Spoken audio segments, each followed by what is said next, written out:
ભાઈ જીઓથી એટલી તો ખબર પડી ગઈ કે અંબાણી અમીર કેમ છે. તમને પણ ખબર પડી જશે. પહેલા આ વિડીયોને સમજો. મુકેશ કાકાએ જીઓ લોન્ચ કર્યો ત્યારે જીઓ ડાટા ફ્રી લાયા, પછી 49, પછી 99, પછી 149 એમ 50 રૂપિયાનો ભાવ વધારો કરીને 299 સુધી લઈ જાય છે. 50 રૂપિયા વધારવાથી કોઈએ કશું જ રિએક્ટ ના કર્યું. તેથી પછી તે ડાયરેક્ટ 100 રૂપિયા વધારે છે, જેમાંથી 299 પછી 399, 499, 599, 699 આમ છેલ્લે તે 720 સુધી લઈ જાય છે. 5 વર્ષમાં 49 થી 720 એટલે કે છેલ્લા 5 વર્ષમાં 1400% વધારો જોવા મળ્યો છે. આમાં અંબાણીજીએ પહેલા તો લોકોને ઇન્ટરનેટ સસ્તા ભાવમાં આપીને તેની આદત લગાડી દીધી, પછી લોકોને ઇન્ટરનેટ વિના ન ચાલે એવી પરિસ્થિતિ ઉત્પન્ન કરી અને પછી ઇન્ટરનેટના ભાવમાં વધારો કર્યો. કારણ કે લોકોને હવે ઇન્ટરનેટ વિના ચાલવાનું નથી, એટલે ભલે ગમે તેટલો ભાવ વધારશે તો લોકો તો રિચાર્જ કરાવશે જ. આ બધું જાણીને પબ્લિકનો જે જીઓ પ્રત્યેનો લગાવ હતો એ ઓછો થતો જોવા મળે છે.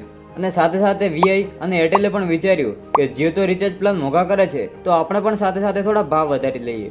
હવે જે 15 વર્ષથી લગાતાર લોસમાં ચાલતી બીએસએનએલ હતી, એણે જીઓ, વીઆઈ અને એરટેલને પોતાના પ્લાન મોંઘા કરતા જોઈને બીએસએનએલ પણ પોતાને માર્કેટમાં લાવવા માટે સસ્તા પ્લાન લાવ્યા છે. અને બીએસએનએલ હમણાં જ 4G અપડેટ કર્યું છે, પરંતુ 2025 સુધીમાં તે પોતાના આ જ સીમમાં 5G અપડેટ કરી દેશે. હવે થોડો બીએસએનએલ નો ઇતિહાસ જાણી લઈએ. બીએસએનએલ નું ફૂલ ફોર્મ છે ભારત સંચાર નિગમ લિમિટેડ, જેની શરૂઆત ઓક્ટોબર 2000 માં થઈ હતી. 2001 થી લઈને 2008 સુધી ભારતની સૌથી પ્રોફિટેબલ કંપની બીએસએનએલ હતી, કારણ કે તે એક સરકારી કંપની હતી. અને બીએસએનએલ નો મેન ઉદ્દેશ્ય દેશના દરેક ગામોમાં અને દરેક ક્ષેત્રમાં લોકોને સસ્તી કિંમતે એકબીજાને ઇન્ટરનેટથી જોડવાનો હતો, કારણ કે બીએસએનએલ નો ટાર્ગેટ પ્રોફિટ કરવાનો જરાય નહોતો. અને ત્યારે એરટેલ અને વોડાફોન જેવી પ્રાઇવેટ કંપનીઓને એવું લાગતું હતું કે શહેરમાં વધુ પ્રોફિટ થશે અને અન્ય કોઈ પ્રોબ્લેમ પણ નથી. છતાંય બીએસએનએલ એ પહેલા જ વર્ષમાં મોટો પ્રોફિટ કરી દે છે. અને આમ જ 2001 થી લઈને 2008 સુધી લગાતાર 8 વર્ષ તે પ્રોફિટમાં રહી અને 46,668 કરોડ કમાવે છે. અને એ સમયે બીએસએનએલ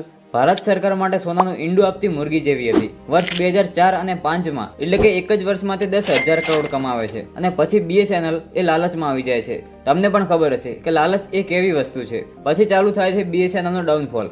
બીએસએનએલ ના ડાઉનફોલના 4 કારણ હતા. એમાંથી આપણે પહેલો રીઝન જાણવાની કોશિશ કરીએ. વાત છે 2007 ની. એ સમયના ટેલિકોમ મિનિસ્ટર દયાનિધિ મરણ હતા, જેમની સીબીઆઈ પૂછપરછ કરે છે. ત્યારે જાણવા મળે છે કે બીએસએનએલ ના મોટા અધિકારીઓની મદદથી પોતાના ઘરે 323 જેટલા હાઈ સ્પીડ ઇન્ટરનેટ કનેક્શન જોડેલા હોય છે, એ પણ ઇલીગલ રીતે. હવે તમને એવું લાગતું હશે કે 323 જેટલા હાઈ સ્પીડ ઇન્ટરનેટ કનેક્શનનો તે શું ઉપયોગ કરતા હશે? તો દયાનિધિની પોતાની પ્રાઇવેટ નેટવર્ક એટલે કે સન ટીવી નામની મીડિયા ચેનલ હતી, એમને તે ઇન્ટરનેટ સપ્લાય કરતા હતા. સરકારના પૈસાથી પોતાની પર્સનલ ચેનલ ચલાવતા હતા. તો કંઈક એવા બીજા 3 કેસ બીએસએનએલ માં થયા હતા, જેથી બીએસએનએલ એ ખૂબ જ ડાઉન થઈ ગયું હતું. હવે બીએસએનએલ નું સંપૂર્ણ હેન્ડલિંગ રતન ટાટાની કંપની TCS એટલે કે ટાટા કન્સલ્ટન્ટ સર્વિસને આપવામાં આવ્યું છે, જે ટૂંક જ સમયમાં 4G અને 2025 સુધીમાં 4G ને અપડેટ કરીને 5G કરી દેવાનો દાવો કર્યો છે. જય હિન્દ.